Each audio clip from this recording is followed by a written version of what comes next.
공부할 때 내가 맺어온 관계를 요약하자면 인간관계의 미니멀리즘을 추구했다고 볼 수 있을 것이다. 공부하는 환경이나 의지가 흔들리지 않도록 나를 중심에 두고 최소한의 관계를 유지하는 것이다.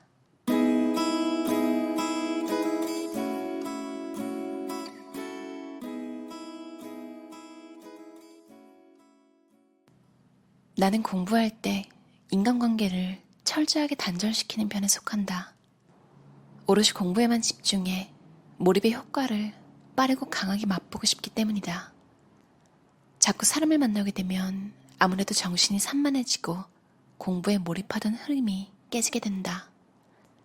특히 재수생 시절에 대학에 진학한 친구들과 만나다 보니 같이 놀게 되고 놀다 보면 마냥 더 놀고 싶어져 고민이 많았다.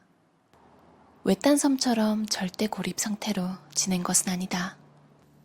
나와 같은 처지의 재수생 친구들과는 서로 도움을 주고받았고 농구를 좋아했기 때문에 일주일에 2번 정도는 친구들과 함께 운동을 하게 됐다.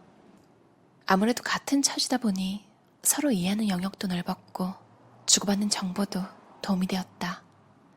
나의 경우 혼자 잘 지내는 편이라 친구들과의 관계가 소원해져서 외롭거나 힘들지는 않았다. 관계를 통해 에너지를 얻는 사람이라면 공부를 위해 모든 관계를 끊어야 할 이유는 절대 없다. 중요한 것은 관계에 있어 자신이 어떤 성향의 사람인지를 먼저 파악하고 필요에 따라 관계를 선택적으로 맺어나가는 것이다. 수험 생활은 짧을수록 좋다. 평생 수험 생활을 하고 싶어하는 사람은 없다. 이때일수록 자신의 필요와 철저한 계획에 따라 움직이는 관계 마인드가 필요하다. 자신의 성향을 파악하고 선택적인 관계를 맺고 이런 선택을 솔직하게 전달하는 사람에게 응원이 아닌 방해가 되는 관계라면 나중에도 별 볼 일 없는 관계일 가능성이 높다. 지금 잘나는데 해도 손해볼 일이 없는 것이다. 공부할 때 나는 관계의 미니멀리즘을 추구하는 스타일이라고 했지만 사람에게서 얻는 에너지를 부정하진 않는다. 좋은 에너지를 가진 사람이 있다면 그와 좋은 관계를 맺고 잘 유지하는 것도 필요하다.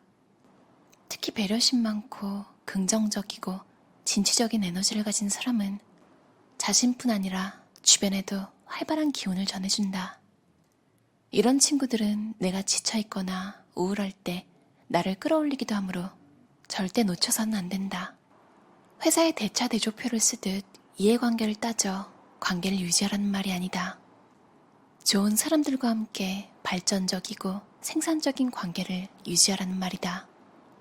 공부를 잘하고 싶다면 공부 잘하는 친구와 사업에 성공하고 싶다면 사업에 성공한 사람과 가까이 지내는 건 당연한 상식이다. 32년 동안 12,067명의 인간관계와 비만의 상관관계를 추적조사한 하버드 대학의 의학사회학 교수인 니콜러스 크리스테키스 연구팀은 친한 친구가 비만이 될 때 본인 또한 비만이 될 가능성이 171% 증가한다고 보고한 바 있다. 가족이나 이웃보다 친한 친구의 영향력이 가장 크다는 연구조사였다. 비만인 친구의 체형을 보면서 체형에 대한 생각을 바꾸는 것이 이유였다. 결국 좋은 사람, 도움이 되는 사람을 만나는 것도 중요하지만 주변 사람들에게서 무엇을 보고 무엇을 배울 것인지 생각하는 나의 태도도 중요하다. 공자는 셋이 함께 길을 걸으면 그 중에 한 명의 스승이 있다고 했다. 스승이 없어서가 아니라 스승을 곁에 두고도 눈이 먼 까닭에 알아채지 못한다는 의미다. 마음을 열고 눈을 크게 뜬다면 우리 주변에는 배워야 할 것들로 가득 찬 스승이 생각보다 많이 존재함을 알 수 있을 것이다. 내게 지금 좋은 영향력을 행사하는 사람은 누구인가? 나쁜 감정을 일으키고 시간을 허비하게 하는 사람은 누구인가를 써보자. 복잡하던 인간관계가 내 삶에서 조화로운 하모니를 일으킬 수 있도록 관계 조정의 시간을 가져보자.